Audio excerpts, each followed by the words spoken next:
Ces tomates ont été plantées le 15 avril. Allons voir avec Sophie et Pierre comment elles évoluent. C'est l'étape 3 de la filière tomate, le suivi technique.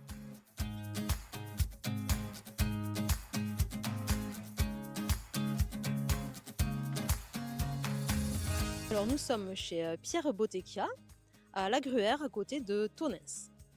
La parcelle de tomates, elle fait 5 hectares. Les tomates sont plantées à peu près environ à 28 000 pieds hectares par une planteuse automatique. Elles ont été plantées le 15 avril. Elles devraient être récoltées autour du 15 août. Donc en fait, entre la plantation et la récolte, la culture a besoin de soins.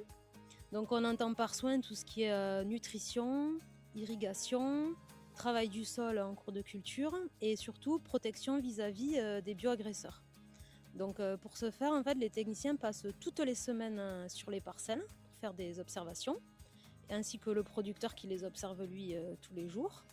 On discute de ce qu'on voit et ce qu'on ressent tous les deux et ensuite on décide du programme qu'on va faire la semaine d'après. Qu'est-ce que tu es en train de lui montrer, Sophie, là? Eh bien, en fait, j'ai trouvé un puceron pourpre. Alors c'est assez rare. Pierre, t'en as déjà vu des comme ça? Jamais. Et je ne sais pas si c'est grave ou si c'est préjudiciable pour la plante. Alors écoute, dans tout ce qu'on a fait, honnêtement, c'est le premier qu'on voit. Donc on va pas s'affoler, la nature a tout prévu, elle régule parfois les choses elle-même. Pour moi, c'est pas du tout affolant. Par contre, on va surveiller, mais il y a la faune auxiliaire qui va s'en occuper et s'il faut, on va pouvoir rester comme ça. La tomate, c'est pas que dans les champs. Allons voir à Marmande, à la branche fruits et légumes, le rôle de Charlotte et Tiffaine, ainsi que les équipes. Neocultura, c'est notre outil de gestion parcellaire au Centre de Terre du Sud.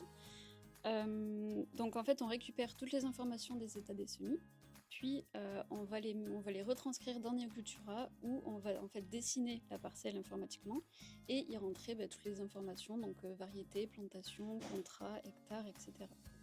Est-ce que le producteur a aussi de la saisie à faire? Oui, donc du coup aussi sur Neocultura côté producteur, ils saisissent toutes leurs interventions parcellaires. Et ensuite, quand ils valident la traçabilité, les techniciens font une vérification et valident également la fiche traçabilité. Et ensuite, elle est envoyée directement aux usines.